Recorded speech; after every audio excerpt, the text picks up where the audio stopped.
নারী আছে যারা পরপুরুষের দিকে চেয়ে দেখে না, কারণ হয়তো মনের মধ্যে ইচ্ছা শক্তি আছে, যৌবন, সেটা হয়তো পুরুষের কমজোরি, তারা কিন্তু পরপুরুষের দিকে চেয়ে দেখে না।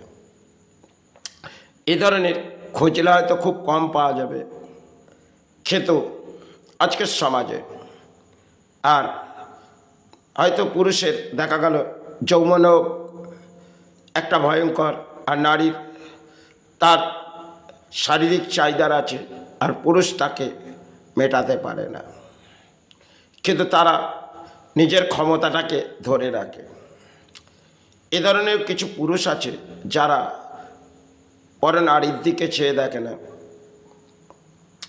এটা নারী পুরুষের মধ্যে একটা সম্পর্ক, কেন যৌবনের, সেক্ষেত্রে যৌবনের একটা আকর্ষণ থাকে, আর সেই আকর্ষণ হয়তো দেখা গেল পুরুষের এমন কিছু রোগ যেটা হচ্ছে ধ্বজাভঙ্গ, কারণ ধাতুটা তরল হয়, সেক্ষেত্রে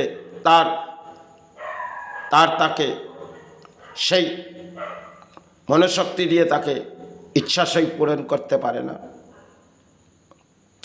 আর তাতে করে তার জীবনে দেখা যাবে সেই নারীটা পরপুরুষের দিকে চেয়ে দেখে না।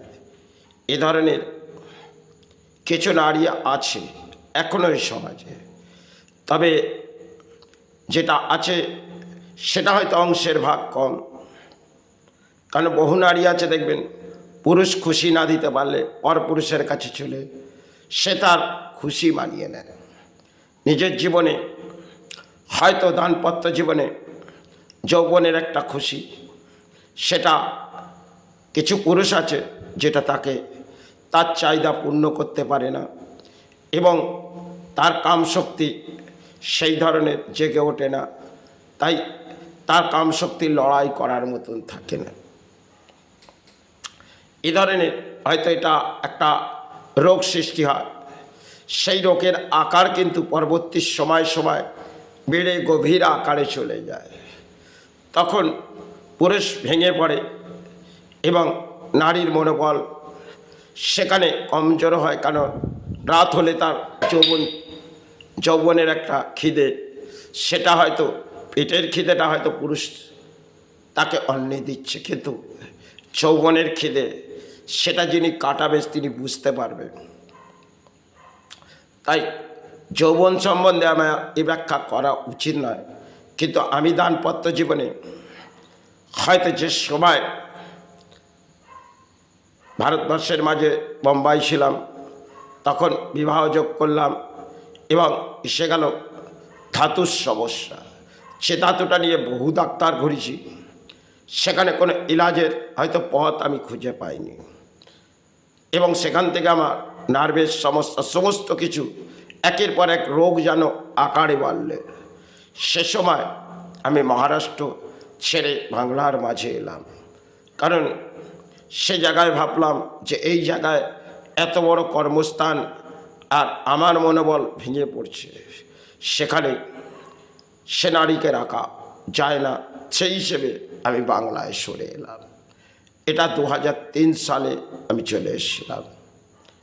হয়তো যৌবন একটা সময় দেখবেন উত্তাল হয়ে ওঠে, আবার এই যৌবন আমাদের একটা দিয়ার মতন আস্তে আস্তে নিভে যায়। বহু মানুষের যৌবন দেখবেন বৃদ্ধকাল অবধি থাকে, কিছু মানুষ আছে তাদের একটা যৌবশক্তি কমতে থাকে, হয়তো নারীর তার চাহিদা থাকে কিন্তু পুরুষ তাকে দিতে পারে না, সেটা কামসূত্রে লড়াই জীবনে হয়, সেখানে দেখা গেল পুরুষ হেরে যাচ্ছে কিন্তু নারী মনোবল নিয়ে তাকে কাটিয়ে যায়। নারী পুরুষের একটা জীবনযাত্রার মধ্যে এটা কামশক্তির একটা জীবনযাত্রা তার থাকে, তাকে যদি পুরুষ খুশ না করতে পারে তাহলে তার জীবনে বিবাহ করা ঠিক নয়, কিন্তু যদি সে বিবাহ করে দেখা গেল সে রোগের আকার আস্তে আস্তে বেড়ে গেল, তাতে করে একটা রোগের ছায়ার মধ্যে জড়িয়ে পড়ল সেখানে যে রোগটি সৃষ্টি হলো সেটা তো ধ্বংস হবে না, তাহলে রোগের আকার থেকে মুক্তি আমাদের পাওয়া খুবই কঠিন হয়ে ওঠে। হয়তো কখনো মুক্তি পাওয়া যায়, আবার কখনো বিফল হয়। হয়তো আমার যে স্ত্রী, সে কিন্তু সামলে ছিল, আজ হয়তো মেন্টালের খুব একটা, এটা তার শারীরিক জীবনের ব্যাপার, কিন্তু সে কিন্তু পরপুরুষের মুখদর্শন আজও তিনি করেন। হ্যাঁ, মাথাটা উগ্র। আমি যে ধরনের এখন ঠান্ডা মাথায় চিন্তা করি, সে কিন্তু সেই পথটা নেয় না, তাই হয়তো উগ্র হয়ে আমি ব্যাখ্যা করি, কিন্তু আবার চিন্তা করি সে কাজগুলো করছে সেটা গ্রহণযোগ্য না। জীবনে হয়তো বহু কিছু হারিয়ে ফেলেছি, শেষ জীবনে হয়তো অর্থ তো সাথে যাবে না, কর্মর সাথেই ধর্ম চালিয়ে যাচ্ছে। যাই হোক, এ সমস্ত ব্যাখ্যা একটা ধর্মের জায়গায় এটা বলা ঠিক নয়, কিন্তু জীবনযাত্রার মধ্যে বহু লড়াই করেছি। হয়তো কামের মধ্যে শেষ শক্তি সেটা আমার নেই, কিন্তু কর্মের মধ্যে বহু লড়াই করি, তাতে সফল চায় বিফল, কিন্তু সন্তান পরিবার তাদের নিয়ে কাটিয়েছি, এটাই তো কর্ম।